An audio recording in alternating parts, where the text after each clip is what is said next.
میٹھے میٹھے مسلمان بھائیوں سے بھی ریکویسٹ کروں گا کہ قرآن کو جب آگ لگائی گئی تو آپ کو تو بڑا اشتعال آیا ہے،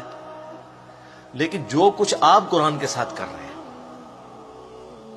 یہ کتاب زندگی تھی، کتاب ہدایت تھی، انہوں نے آگ لگائی ہے، آپ نے آگ لگائے بغیر اس کتاب کے اوپر پابندی لگا دی ہے، اسے جزدان میں لپیٹ کے سب سے اونچی جگہ پہ رکھا ہوا ہے جہاں سے کوئی غلطی سے بھی نہ اٹھا لے۔ اپنی بچیوں کی رخصتی کے لیے بچوں کو نیچے سے گزارنے اور پیپر دینے کے لیے بچوں کو جانے کا یہ ذریعہ بنایا ہوا ہے، اس سے زیادہ آپ قرآن کو اہمیت نہیں دیتے تو شامت تو آپ کی بھی آنی ہے، قرآن کی بے حرمتی تو آپ نے بھی کی ہوئی ہے۔ وہ لوگ جو پوری زندگی قرآن کھول کے نہیں پڑھتے ترجمے کے ساتھ کہ اللہ نے ہم سے کیا ڈیمانڈ کی ہے، وہ لوگ مر جاتے ہیں تو ان کی میت پہ بیٹھ کے لوگ قرآن پڑھ رہے ہوتے ہیں ان کو ثواب پہنچانے کے لیے۔ تو کیا ثواب پہنچنا ہے ان کو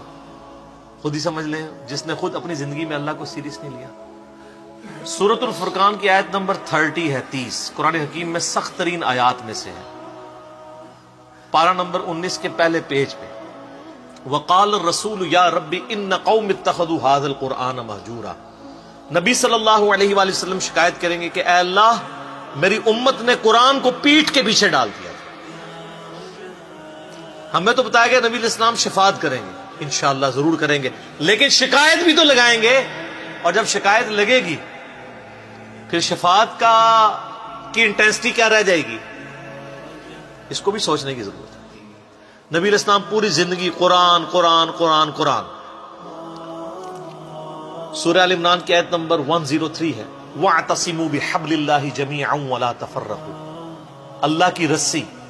یعنی قرآن، وہ غدیر خم کی حدیث ہے صحیح مسلم میں، انٹرنیشنل نمبر کے مطابق 6225 سے 6228 تک۔ اللہ کی رسی اس کتاب کو کہا گیا، مضبوطی سے پکڑ لو اور فرقہ واریت میں مت پڑھو۔ مطلب یہ ہے کہ بائنڈنگ فورس امت کے لیے فرقہ واریت سے نجات کے لیے قرآن ہے، تبھی کہا گیا نا کہ اللہ کی رسی کو پکڑو۔ بائنڈنگ فورس ہوگی تو پھر آپ علیحدہ نہیں ہوں گے نا۔ اور اس کو وائس ورثہ بھی کر لیں کہ جو اللہ کی کتاب کو چھوڑے گا وہ لازمی فرقہ واریت میں پڑ جائے گا، اینڈ وائس ورثہ۔ فرقہ واریت کو ختم کرنے کے لیے کتاب اللہ کو پکڑنا ہے، اور اگر چھوڑیں گے تو فرقہ واریت آٹومیٹکلی ہوگی۔ اسی طریقے سے صحیح مسلم میں 2005 نمبر حدیث ہے، اللہ کے محبوب صلی اللہ علیہ وآلہ وسلم جب بھی کوئی تقریر کوئی خطبہ دیتے، چاہے جمعے کا ہوتا عیدین کا ہوتا،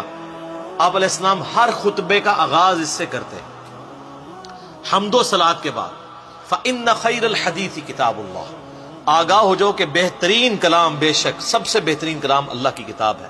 وَخَيْرُ الْهَدِي هَدِيُّ مُحَمَّدٍ صلی اللہ علیہ وسلم، اور ہدایت یافتہ راستہ محمد صلی اللہ علیہ وآلہ وسلم کا ہے، وَشَرُّ الْأُمُورِ مُحْدَثَاتُهَا، اور بدترین کام وہ ہیں جو دین میں خود سے داخل کر دیے جائیں، وَكُلَّ مُحْدَثَةٍ بِدْعَةٍ، اور تمام نئے کام بدعتیں ہیں، وَكُلَّ بِدْعَةٍ ضَلَالَةٍ، اور تمام بدعتیں گمراہیاں ہیں، وَكُلَّ ضَلَالَةٍ فِي النَّارِ، اور تمام گمراہیاں دوزخ میں لے جانے والی ہیں۔ یہ صحیح مسلم میں بھی، سنن نسائی میں بھی، ابو داؤد ترمذی ابن ماجہ میں بھی سکیٹرڈ فارم میں یہ سارے خطبے موجود ہیں۔ تو نبی علیہ السلام پوری زندگی جس کتاب کو ایمفسائز کرتے رہے، اس کتاب کو آگ لگانے پر کافر پر تو غصہ ہے جو آپ نے انٹلیکچوئل آگ اس کتاب کو لگا رکھی ہے، فزیکل آگ نہیں لگائی گئی، لیکن اینڈ ریزلٹ یہ ہے کہ انہوں نے بھی کتاب اللہ کی توہین کی، آپ نے توہین اس حوالے سے کر دی کہ قرآن کے اوپر عمل ہی نہیں کیا، قرآن کو جزدان میں لپیٹ کے رکھ دیا، اس کا ترجمہ ہی نہیں پڑھا۔ یار کوئی گورا بھی آپ کو خط لکھے نا تو آپ 4 دوستوں کے پاس جائیں گے اس کا ترجمہ کروانے کے لیے، اور جو اللہ نے آپ کی کتاب زندگی آپ کی طرف بھیجی، آپ کے پاس یہ ٹائم بھی نہیں کہ اس کے ترجمے ہوئے میں۔ اگر آپ بریلوی ہیں احمد بریلوی صاحب کا ترجمہ پڑھ لیں، اگر دیوبندی ہیں اشرف علی تھانوی صاحب کا پڑھ لیں، اگر اہل حدیث ہیں تو جونا گڑھی صاحب کا پڑھ لیں، اگر آپ اہل تشیع ہیں تو سید فرمان علی شاہ صاحب کا پڑھ لیں،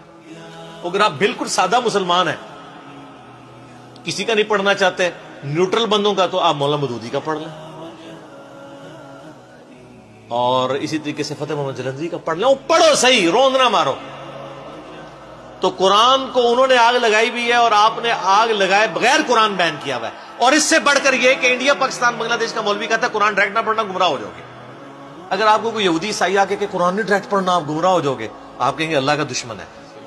اور اگر مولوی کہتا ہے تو آپ کہتے ہیں سبحان اللہ، بالکل صحیح کہہ رہے ہیں مفتی صاحب۔